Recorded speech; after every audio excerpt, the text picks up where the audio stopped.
They wanted to put my 8-year-old granddaughter on statins.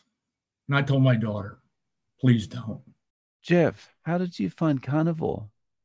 Well, I knew for a lot of years that our diet was the problem because I had tried everything that came down the road, zero fat, all of them, Atkins, everything. And then my wife has stage 4 Lyme disease, and she suffers from a lot of pain, joint pain, inflammation. And so back in the 1990s, I listened to a recording by Dr. Joe Wallach called Dead Doctors Don't Lie. And I would suggest everybody listen to this video. And he was a farmer, became a veterinarian, then worked for Marlin Perkins on United Kingdom, and he did autopsies on animals to find out why they died. And he talks a lot about nutrition in the animal care world versus the human world. And a couple key points he talks about is margarine was actually first invented to fatten turkeys. But the problem was it killed them. So they found a way to feed it to us. And the other thing he talked about is, now this is back in 1990. So it was pretty much past the Vietnam War. And at that point in time, doctors had killed over 300,000 patients a year. They didn't just sleep away, die of their illness, either from misprescribed medication or treatments. They died. And when you compare that to the Vietnam War, that war was fought for 20 years, and there was only roughly 50,000 casualties. So now extrapolate that out from 1990 to 2024. It's a big problem. And our diet kind of is the cause of that. So anyway, through showing her that video, I think that night we watched it 3 times. And then underneath that feed, Ken Berry popped up, and, I had done intermittent fasting. I had done, just eating less of the same shitty diet that I've been eating, whatever.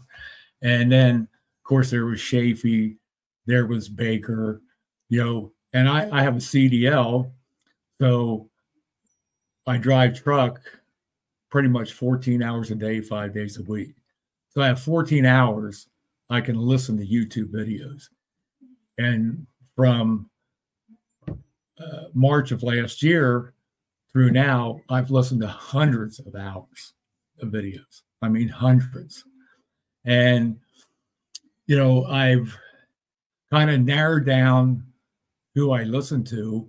I mean, Dr. Kiltz is my go-to.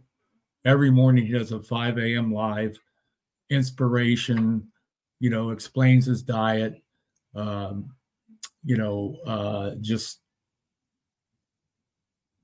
he's a doctor, and I tend to listen to doctors that had issues that their diet changed their life, and they give out their phone numbers.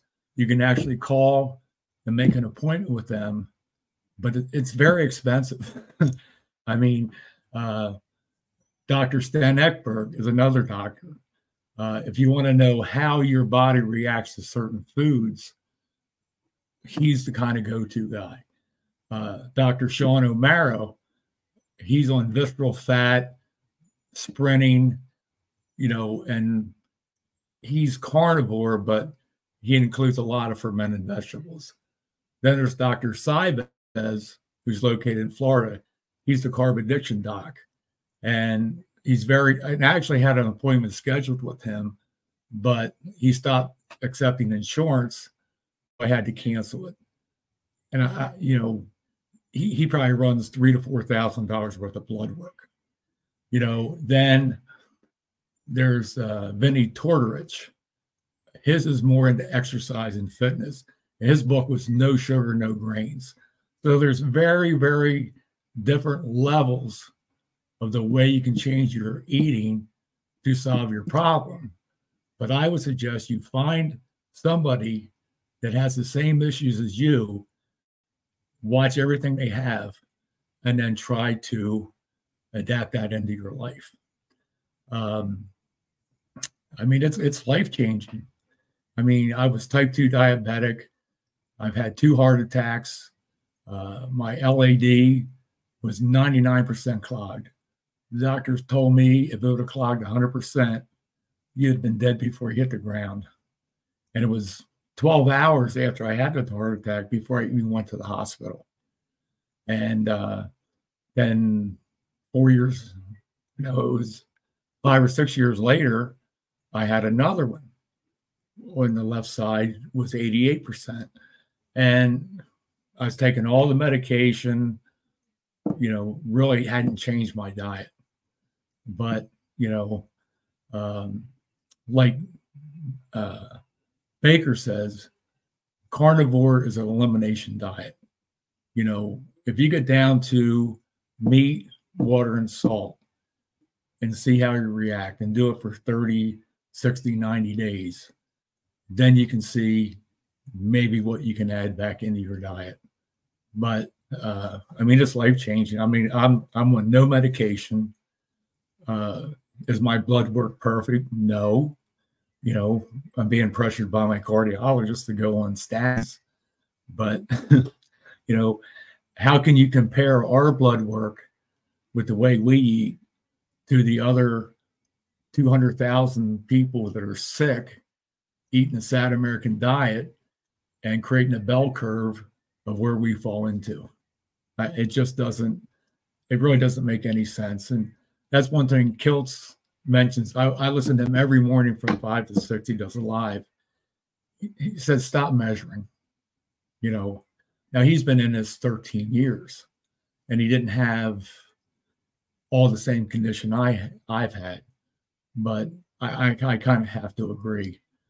And recently I started wearing a continuous glucose monitor, and I had to fight tooth and nail to get it. I didn't care if the insurance didn't pay for it. I was willing to pay for it myself. And here, Rite Aid is a pharmacy close by where we live. And as long as the doctor would write the prescription, I could get it with a coupon. It cost me $75 a month. Not much more than a Keto Mojo with the glucose and keto sticks. It might not be as accurate because it measures the blood in your cell versus a finger stick, but it shows you the rise and fall of your blood sugar throughout time. It checks it every 2 to 3 minutes. So, I drive.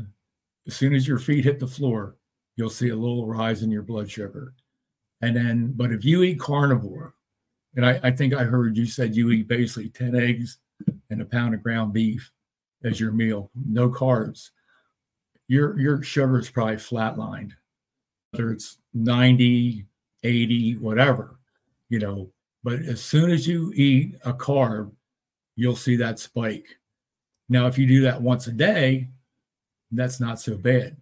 But if you're eating this 3 meals plus 2 snacks, you're probably getting 5 to 6 spikes a day in your blood sugar. And insulin resistance, according to Sten Ekberg, who I listen to quite a bit, is the #1 cause that's your #1 risk factor for heart disease. So you were listening, the doctors don't, dead doctors don't lie. That's Dr. John Wetmore. That was back from early 1900s. Yeah, right. But you were listening to that in March, is that what you said? I'm just trying to get a timeline on when you started. Right. Yeah, I'm into this 11 months. It'll be 1 year next month, around the 15th. And I remember listening to this video, years ago, I went to school for massage therapy, and, you know, my father died at 60. So, you know, I was trying to change my life.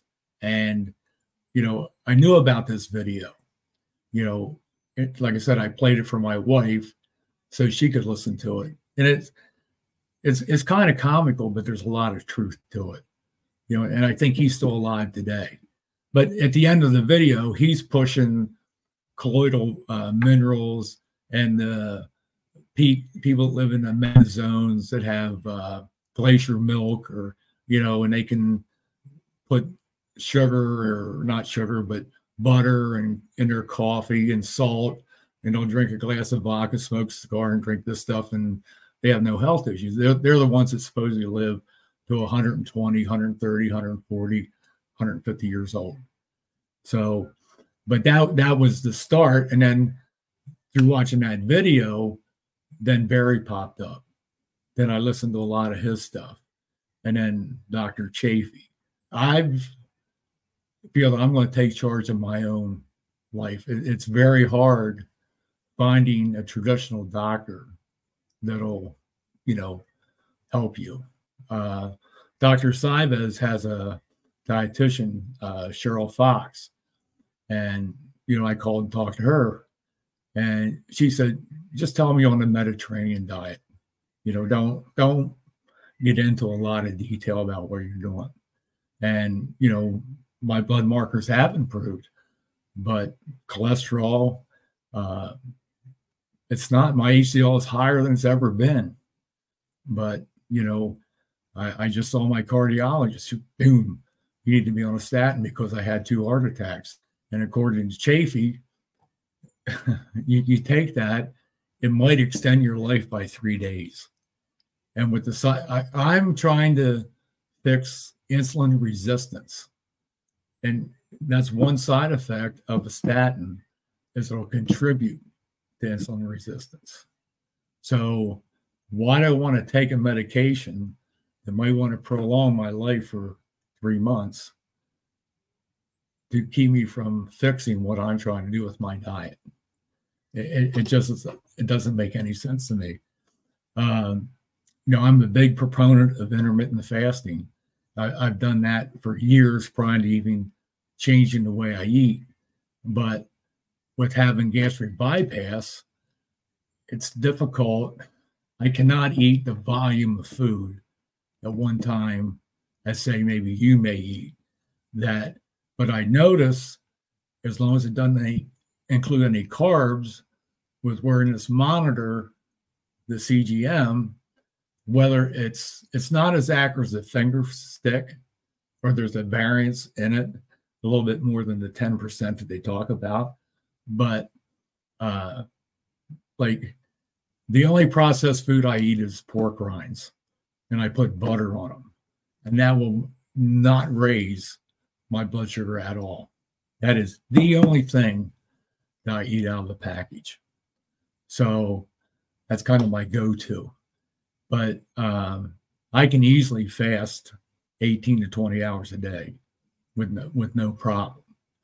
But the issue with having gastric bypass is you malabsorb everything,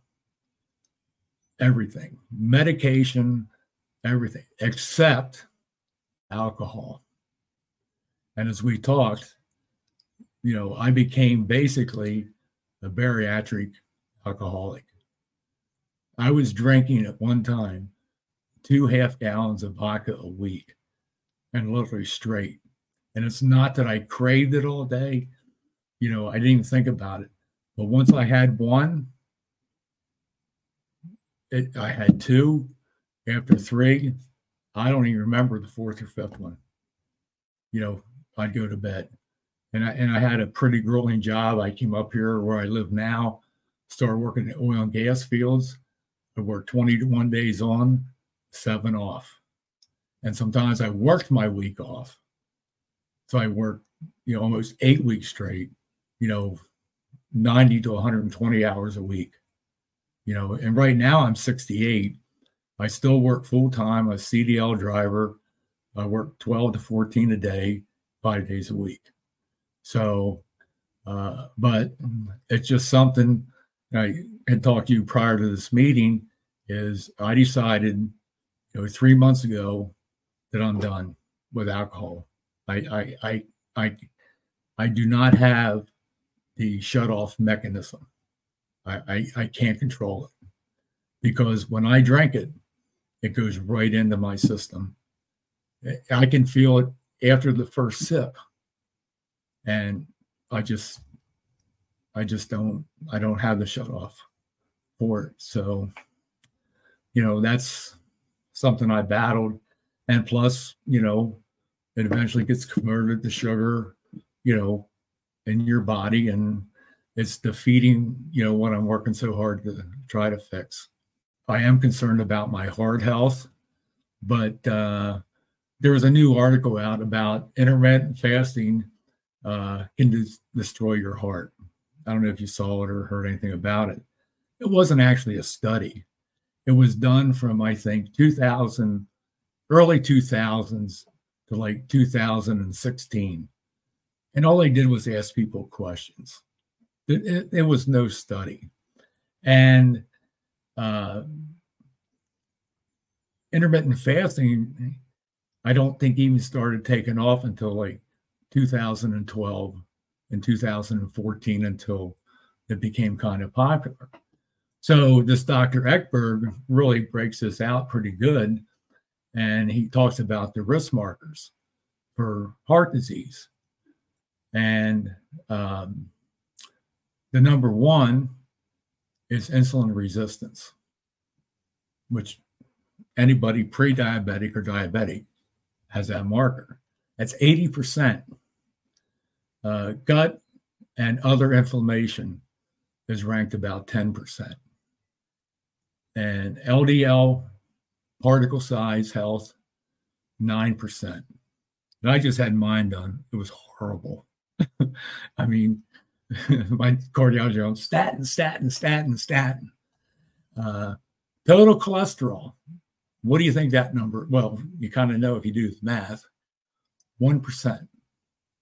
It's so far down low, but it's the number one thing discussed when you go see a doctor, because it has a tier, and I think Dr. Chafee mentioned that I think over $3 trillion are made on just statin meds. They wanted to put my 8-year-old granddaughter on statins. And I told my daughter, please don't. Just watch her diet. I'm trying to break her into this now. I grew up in the 60s, 70s. My mom cooked everything from scratch, but she used Crisco, but, with the amount of food, processed food that you have access to is our problem. And when we go to the store, we shop the perimeter. We basically hit the meat, the cream, the eggs, the butter. We buy a loaf of bread because my wife's son lives with us, but, we don't eat it. I can't say I never eat it. And like Dr. Kilt says, from time to time, if you eat one slice of bread with a lot of butter, is it going to derail your whole diet? No, it's not. And it's not really a cheat. You chose to do it. So, I've listened, like I said, I feel sometimes I almost have my PhD in this stuff because I listen to so many people. But find a doctor, Phil Ovadia for heart, Sean O'Mara for internal visceral fat. I mean, there's just numerous ones out there. And like I said, I'm a good friend of Jeffrey Klein, who you interviewed, and that's how I kind of found you. But I kind of like hearing from people that are just starting out in this, or, what they experience. I've actually gained 12 pounds, and I still wear a size 32 pants. And at my worst, I was in 36. That was, prior to gastric bypass. If I could get that operation reversed, I would. Yeah. So, that's you know, just on this point, um, congratulations first on being sober for 3 months. But so with being sober for 3 months and having been on carnivore for 11 months, what kind of changes have you experienced? Um, well, when I first changed my diet, I kind of went cold turkey. I did not, you know, just kind of give up the grains and the vegetable seed oils. I just said, you know, I'm just going to do this. So I kind of did the beef, butter, bacon, and eggs. And I didn't feel good. I mean, whether it was oxalate dumping or whatever it was, I mean, I had rashes and itches, but it took me 3 months before I, you know, woke up one morning and said, you know, for 68, you know, I feel pretty damn good, you know. So it wasn't this, you know, overnight success story. I mean, when I used to lay down, I put my arms behind my head, you know, and when I'd say if it was for 20 minutes or an hour, and I would go to bring them, I could hardly move them. They were so stiff. And I have no trouble with joint pain. You know, I used to have pain in my knee. I used to have severe hip pain when I would sit, but that background picture, I bought a road racer 64 and did track days. And I was down in North Carolina in March, and the edge of the track was real muddy, and I got off. And I mean, I did an endo down the front straight, and I felt something pop in my back. And I haven't limped since. So, you know, that had nothing to do with diet, but, you know, it could have been worse than that. But, yeah, I'm seeing more and more changes all the time. I used to have the liver spots or the dark patches. They're slowly going away. I had dry, scaly spots that are going away. I mean, I went, you know, off all my medication. I mean, I was on blood pressure, 2 pills for blood pressure. And the final straw for me was when the doctor wanted to put me on Jardians. It was out of my tier, you know, or tier 1 drug. So it was kind of an expensive copay. And like I said, I have a CDL and I got to get a physical every 2 years. I'm subject to random, you know, drug testing. And problem with Jardians, it allows you to expel excess sugar in your urine, which is not natural for your body to do. And I mean, I would have to urinate. I mean, just at the sound of fuel in the truck and the fuel going in, I had to go. I mean, and many times I just went in the parking lot, or what I did, I would go before I fueled. It was that bad. And so that was kind of, you know, my final medication. But, you know, prior to the gastric bypass, I mean, I was, you know, 300 pounds. I was on insulin. I was on like 4 oral medications. And nobody ever talked to me about diet. Not at one. So, you know, like I said, I tried them all. And, you know, eat all this as much as you want. You know, it might work for some, but it never worked for me. I was always pushing the envelope on whatever they said you could do. I mean, I used to buy the package of fruit, sugar-coated, gummy circles, 0 fat. God knows what my blood sugar was doing back then. Who knows? I mean, it's crazy. But, you know, we're all a little bit different. You know, some people can get away with it. You know, like I said, I'm 68. Somebody 22 might be able to do that. You know, you got to find where you're at. You know, like to say, N is 1. I don't give a shit what it's doing for everybody else. I want to know what it's going to do for me, and I might have to adjust it different than say what you do, you know. So, but I can outwork people half my age. I mean, you know, driving truck, it's not the most physical, but it's, you know, pretty demanding. I thrive on probably 5 to 6 hours of sleep if I get that. But with the continuous glucose monitor, whether it's as accurate as, say, I'll find out when I get my new A1C and find out. But it shows me if I have a near miss, my blood sugar will spike. Then I'm right back down. It does not have to be food. Stress and lack of sleep will contribute to your high glucose as much as anything.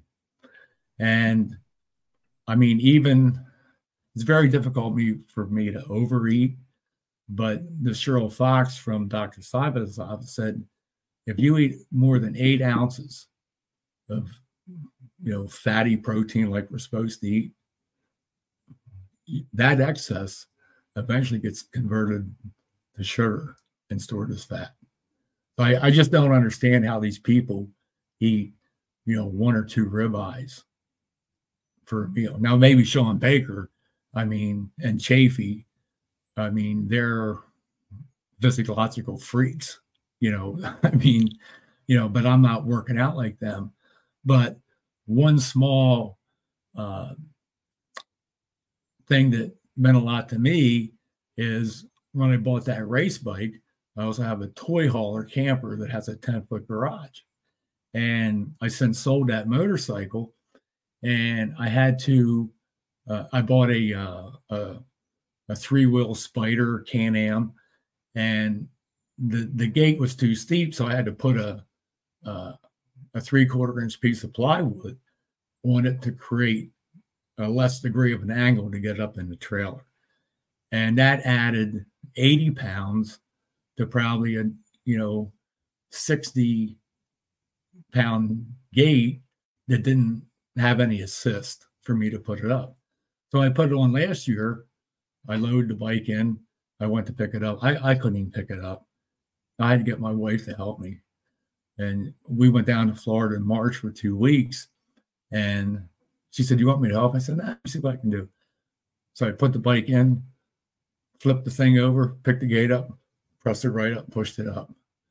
You know, and like I said, I follow kilts. You know, I don't do it every day, but I do 100 push-ups, 100 deep knee bends, and 100 sit-ups. And then I have a vibration plate, and I do have the X3 bar with the resistant bands.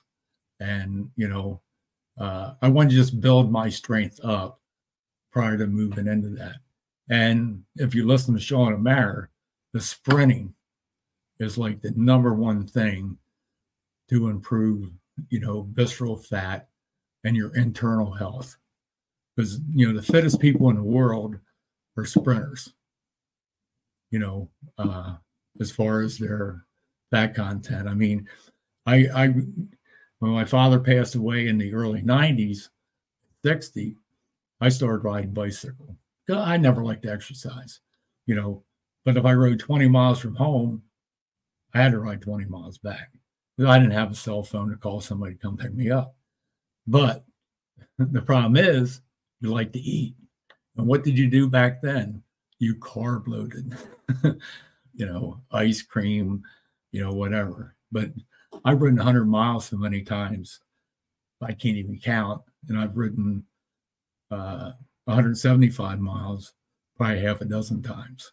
But it's like kind of work, and you just have to kind of keep at it, you know, replenishing your liquids and, you know, whatnot. But I used to take guarana, you know, all kinds of these liquid gels and stuff, you know, ibuprofen for, you know, pain and whatever. But, you know, like this, excessive exercise is not going to get you there, you know, and like, you know, Baker said, I mean, you can lose weight eating peanut butter cookies if you just don't eat a lot of them, but you want to feel full, you want to feel good.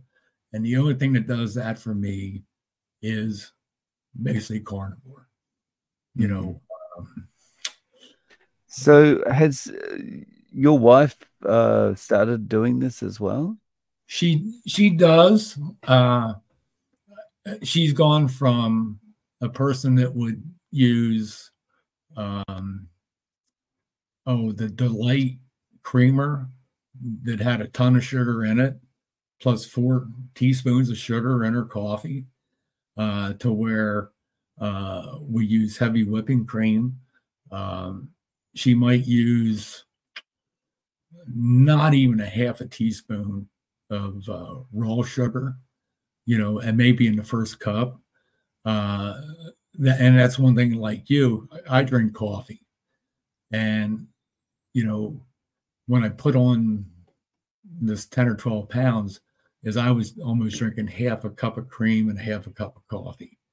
And I've my first cup, I will put a little bit of cream in, not even a teaspoon, and maybe a little stevia. And then I just, add coffee to it. When I'm out, because I don't know what they have, I just drink it black, but that's kind of my, I don't know if you call it a cheat, but I've tested the stevia. I get no change in my blood sugar. I mean, I can drink a diet 0 Dr. Pepper. It's not a good for you, but I can drink that and it shows no impact on my blood sugar. So I think CGM has been real helpful for me. I mean, I had to pull tooth and nail to get that. My primary care doctor wouldn't do it. And then I finally found a doctor local, which to me is like 75 miles away, that kind of had the same issues as everybody else, eating the same diet and prescribing the same medication. So I said, I want to get one. Boom, wrote a prescription, took it to Rite Aid with a coupon. It cost me $75. I think a Keto Mojo with the ketone sticks and the glucose sticks are like 65. And it would last more than a month if you checked it every day. This is checking my blood sugar every 5 minutes, I think. And I don't have to scan it with the Libre 3. The Libre 2, you have to reach up and scan it. Now, the only problem I have is their lows are kind of too high. Like it'll sound an alarm if I get down below 60. 50 is really when you have to react to something. And believe me, I know what hyperglycemic is. I mean, I've had them already sleeping. You just break out in a cold sweat and you're just shaking and, you think you're going to die.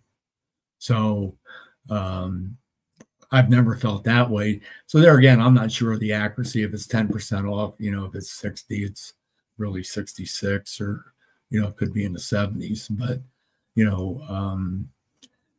I look at when I'm working, I have my pork rinds for a snack. I'll eat one meal a day. I get one small blip in my blood sugar in a 24-hour period. It's a life changer. And that's one thing I can just remember certain things that doctors say that stick in your mind. Like Dr. Chafee said, changing the last 5% of what you do can make 95% of the difference. And that think, well, that don't add up. But, when you're dialing everything in, maybe that like me stopping drinking, that could be making a huge change in what my results are going to be 2 and 3 months out. And I remember watching your video with Jeff Klein, he still has the joint damage, but give that some time. You know, it could resolve itself. You know, I've only been in this 11 months. I take a vitamin D based on this new doctor I have, and a B12 because of my gastric bypass surgery. So prior to that, I was getting dizzy, lightheaded. My blood pressure was like 75/50. I mean, I just couldn't deal with it. And I don't need the doctor to tell me to stop it. You know, I did it on my own. So,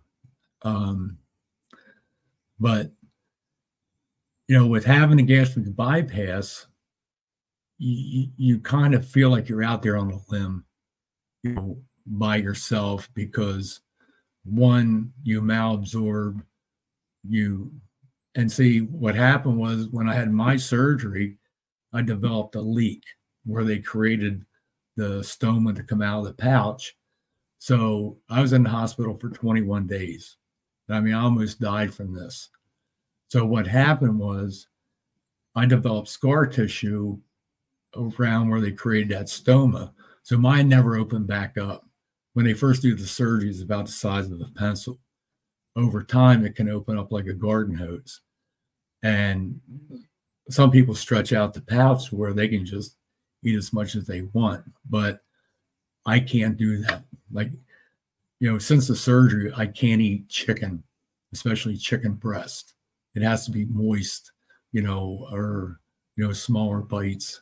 So that's, you know, even though 100 people could have had the same surgery I did, because I had that issue, mine's never going to be the same. And with that surgery, you cannot tolerate large amounts of sugar. They call it dumping. You just, I don't know what happens, but you get sick. You know, and that's what happens when that stoma clogs. You keep swallowing, you take a couple sips, and everything just starts backing up. You get sick, and, you know, you're good to go. So, I mean, with having had the gastric bypass, how are you eating now as a carnivore? Like, how many times do you have to eat during the day, and how big are the meals? Well, I can't say that I'm ever truly starving hungry. Like, you know, if I don't get something to eat, unless maybe I had a hypoglycemic event, then I mean, you have to do something. But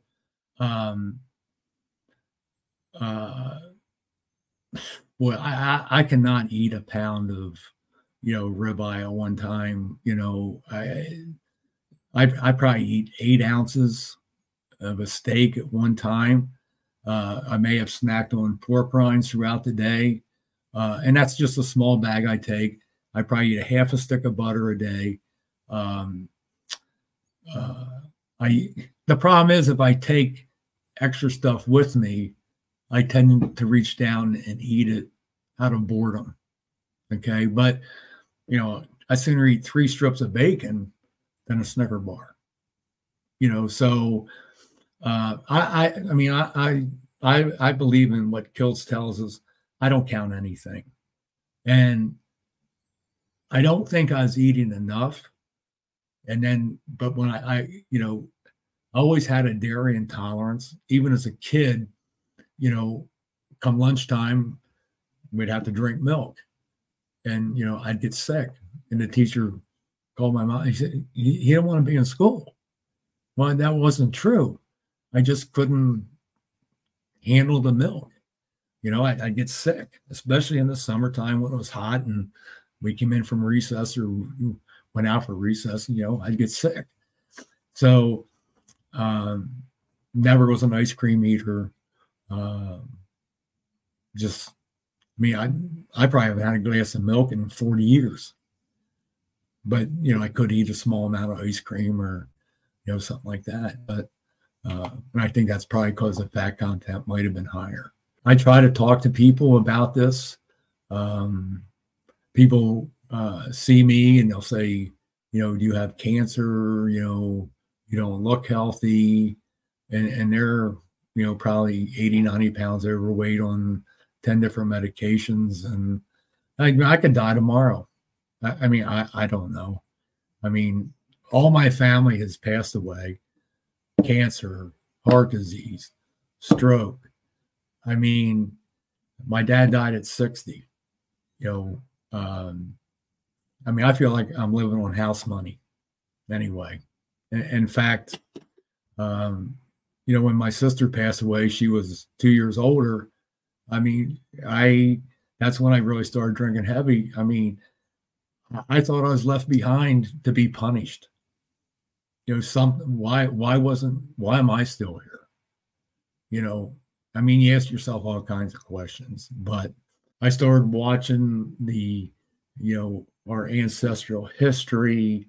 Another thing I watched was the deadliest animals in Africa on that National Geographic. And they don't eat 3 meals a day or 5 meals a day. It's like, Barry told Chafee, what's a coyote or lion? They hunt, they eat, they sleep, they take a dump, and they fornicate. And you just repeat that process. But if you watch when they make a kill, the first thing they eat are the insides, probably the heart, liver, and eat from the back end. And then the hindquarters, the front shoulders, they get drug off through the grass by any other carnivore. Now, do you think they pick all that grass off before they eat it? No. So they're getting some carbs, but not the processed junk that we get. If a friend comes to you and says, look, you're doing really well these days, you've given up the alcohol, you seem to be losing weight, your skin's looking better, I want a part of this, I want to get involved, how do I get started with carnivore? What advice would you give them? I would not recommend jumping into it like I did, like boom. Although some of it was controlled based on my surgery. There's all different levels of this. There's Vinny Tortorich, No Sugar, No Grains. He has a Facebook page. And people that do that have fantastic results. I guess if I knew the person and knew their, metabolic conditions, I'd probably recommend something else. But, although I stopped listening to him, Dr. Berry, the proper human diet, beef, butter, bacon, and eggs, and then, some carbs. But if you're having issues, then you just dial that knob back. It could be 0 for you. It could be 5 for me. Since we're in a glucose monitor, if I eat more than 5 to 10, it's going to spike up 100 points. Now it comes right back down, but you don't want to see those big spikes.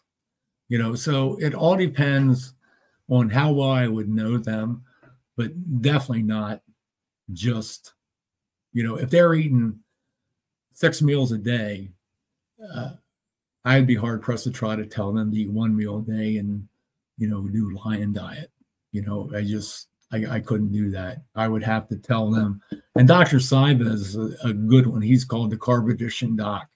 He kind of breaks it down in steps, how you need to, proceed with the diet. But, we had people here for New Year's, which is, close to 4 months away. And of course we had steak, and I did make some asparagus with the hollandaise sauce, and I bought some romaine lettuce to do a shrimp tray just as a garnish. And I swear to God, we just threw it away yesterday.